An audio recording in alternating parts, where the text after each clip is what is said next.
Hi, I'm Steve Sandler, the Managing Director and CEO of PicoTest. Today, in this short video, I'm going to show you how to non-invasively measure control loop stability using the Bode 100. The non-invasive stability measurement is an assessment from an impedance plot. The impedance plot is transformed mathematically to quality factor, or Q, and then the Q is further transformed by the Bode 100 to equivalent phase margin. There are two methods for that.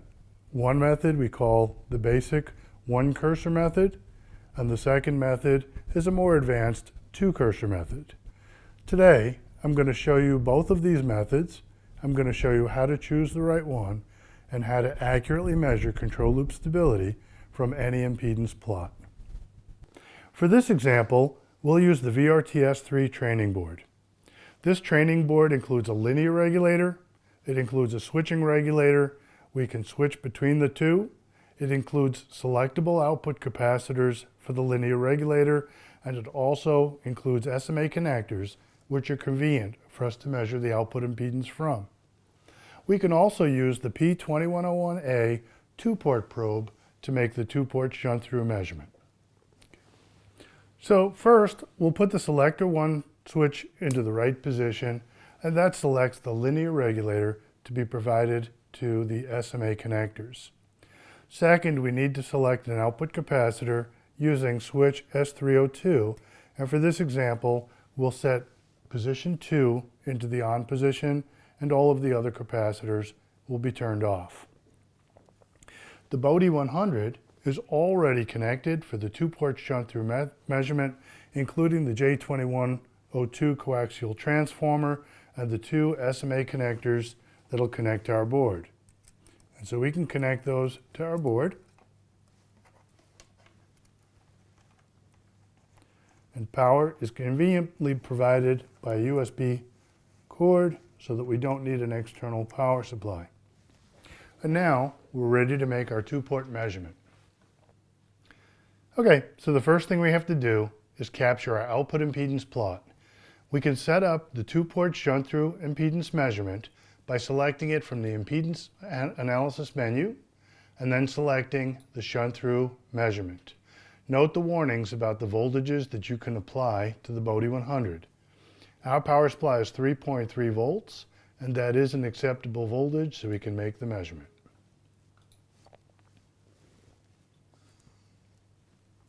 Once we get the display, we can start the traces as a continuous sweep.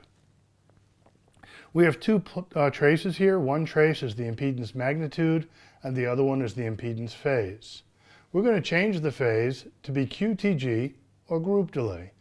To be technical, it's the Q from the group delay. We'd also like to separate this into two separate traces to make it easier to see. We can choose that from the View menu and then choose one axis per chart. For better visibility, right-click on the screen and select Optimize. And we can go ahead and do that for the QTG trace as well. Now we can see the peaks. We can improve the fidelity and resolution of those peaks by reducing the receiver bandwidth. Now we have better visibility of the peaks. We can take a cursor and we can place one of the cursors on the group delay peak. From the cursor, we can select one of the measurement methods. There's a basic method and a more advanced two-cursor method. For now, we'll choose the basic method. And we can read the phase margin from the cursor display as 31 degrees. We could also move the second cursor if we wanted to, and we could get the same reading by placing it at the same frequency.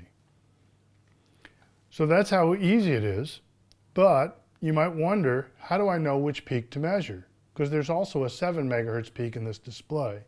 And we can put a cursor on that display as well. And note that this will report a Q of approximately 5, or an equivalent phase margin of 11 degrees. This one doesn't have anything to do with the control loop stability, and I'll show you how we know that.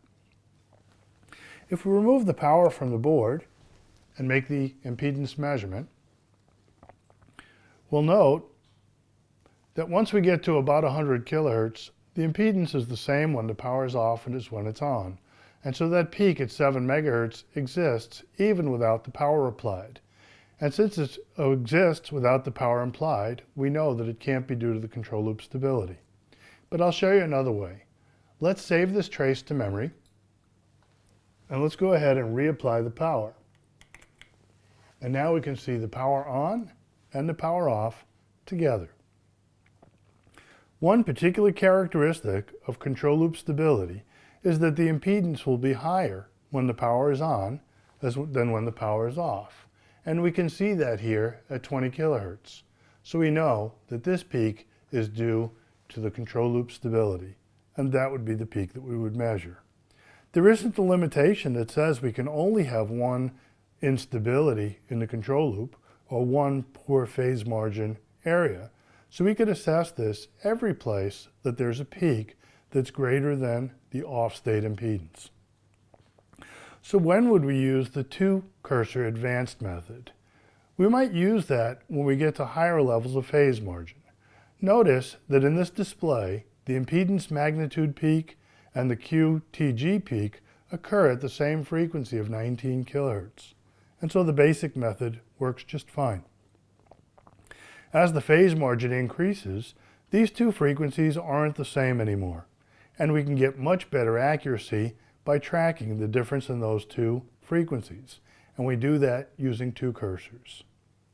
So let's leave these settings as they are, but let's switch to a switching regulator by moving selector switch SEL1 to the left position. Now we're measuring a switching regulator. And we can see we get a similar impedance plot, but also with a gentler peak. Just like before, let's go ahead and remove the power, and we'll get the display with the power off.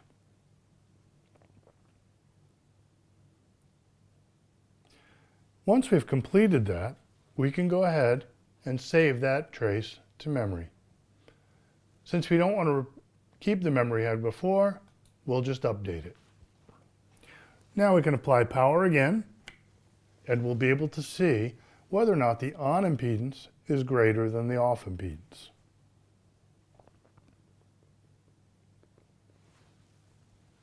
And note that it is. We can try to optimize the screen for a little bit better viewing. And now we can take the cursor and we can move cursor 1 to the peak in the group delay chart. We can also go ahead and we can move the cursor 2 to the peak in the impedance chart. And now you'll notice we have two different displays, one for each peak, or we can select the advanced two-cursor measurement. The two-cursor measurement has slightly better accuracy than the one-cursor measurement, and the frequencies you'll see are just slightly different. So in this video, we showed you how to assess control loop stability using a non-invasive method that can be obtained from any impedance measurement. We've shown you how to determine which peak is the one you should be using for your measurement. We've also shown you how to use the basic method and also a more advanced two-cursor method and the difference between those two. I hope you'll find this useful, and thank you for watching this video.